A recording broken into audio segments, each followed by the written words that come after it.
Mackenzie Johnston with Cattle News Central, bringing you your September 2nd cattle industry headlines. Brought to you by AgRisk Advisors. They manage your risk so you can manage your operation. They are the experts in educating, evaluating, and executing risk management programs for each individual operation while also providing top-notch customer service. Now is the time to start thinking about enrolling in the pasture rangeland forage program for the 2023 crop year. If you want to learn more about this, reach out to my friend Alex and Nea. He can set you up with a tracking policy so you can understand how the program works firsthand. AgRisk Advisors, risks averted, legacies preserved. Drovers has reported the average cost of feeding a steer to finish weight was 25% higher for cattle marketed last week year over year, and is projected to be 31% higher year over year for cattle placed on feed this week at roughly $600 per head, according to Sterling Beef Profit Tracker. For the week ending August 27th, which that was last week, feeders saw average profits of $138 per head as the 5 area fed steer price averaged $145.61 per hundredweight. That price was 15% higher than what we saw last year during the same week.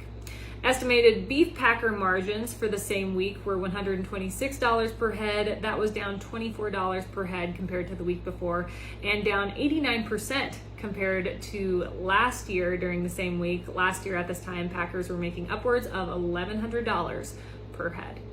Meeting Place has reported, according to Rabobank's latest quarterly report, global beef demand remains strong, but sustained higher prices are sending consumers toward less expensive beef cuts. The research firm believes declining consumer confidence in the wake of slowing economies and rising inflation is building. The report found the majority of beef retail prices continued to increase or held steady throughout the second quarter. Beef prices range anywhere from 5 to 11% higher compared to what we saw last year at this time. According to Rabobank, consumers are turning away from pricey cuts and expensive restaurants and instead are opting for ground beef and fast food options. Rabobank also reported on the outlook for cattle markets remaining favorable thanks to season conditions, specifically down in Australia and Brazil, and because of strong demand in U.S. markets.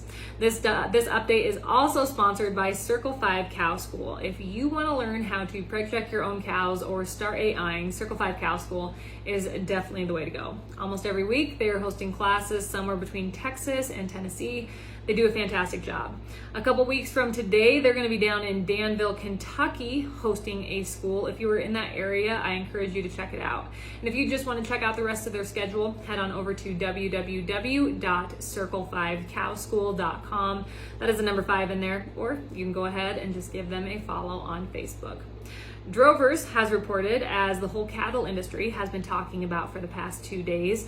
On Wednesday, Walmart announced it will invest in Sustainable Beef LLC, the proposed $325 million beef processing facility slated to be built down in North Platte, Nebraska.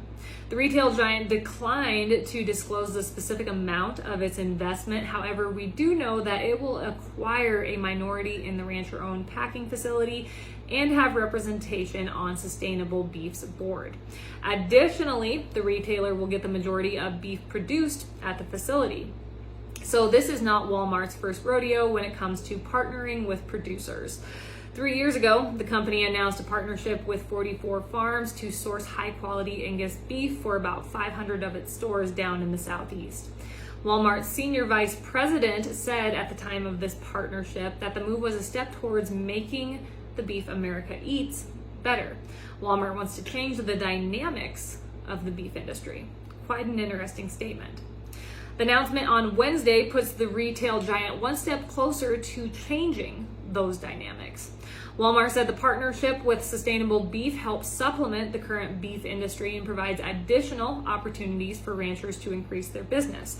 That is, if ranchers produce exactly the kind of cattle that they want. So a quick refresher, Sustainable Beef plans to process 400,000 head per year. 100,000 of those are going to be cows.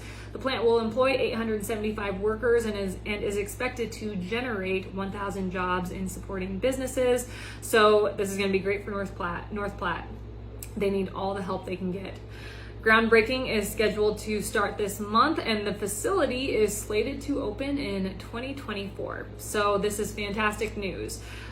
Sustainable Beef, they have the green light with funding. They can go ahead, they can start moving dirt, they can start construction. We're going to actually see this plant come to fruition. We're going to have increased packing capacity. That's what our industry needs. This is definitely good news.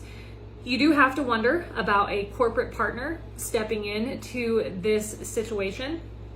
When the news first broke about the Sustainable Beef plant being built, back in 2020, I believe, when that news first broke, the statement was made that 5 years from now, the packing plant will be privately owned. And we now have a corporate player in the plant.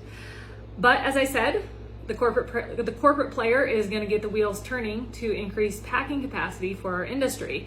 But a person does have to wonder how corporate influence will now impact Sustainable Beef, especially since the plant was sold on a platform of being owned by feeders, ranchers, common people, just like you and I.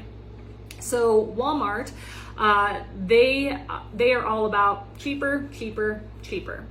That is why they have had the success they have, and they have built an empire. And by doing that, they have destroyed Main Street, small America across our nation. The amount of main streets that have been driven into the ground because we have seen Walmarts come into our little towns is unbelievable. Walmart is just, in the retail, in the grocery world, Walmart could easily be compared to the big four in the packing plant world. So just a worry of mine with the whole situation is that we could see this situation turn into somewhat of a vertically integrated plant where Walmart dictates exactly how these producers that are supplying the plant with cattle dictates exactly how they want their cattle. No ifs, ands, or buts about it. Possibly it could be a situation somewhat like we saw up in Northeast Nebraska with Costco coming in and all their chicken barns up there, and that vertically integrated model. And hopefully it does not turn into that. But again, as I said at the beginning of this news story, it's all about packing capacity in our industry.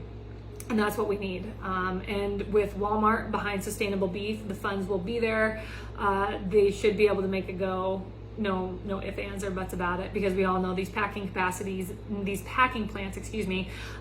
they're coming online at a terrible time with our numbers being so low. But with Walmart's money, it looks like Sustainable Beef is going to be able to keep their head above water. That is all I have for you guys this morning.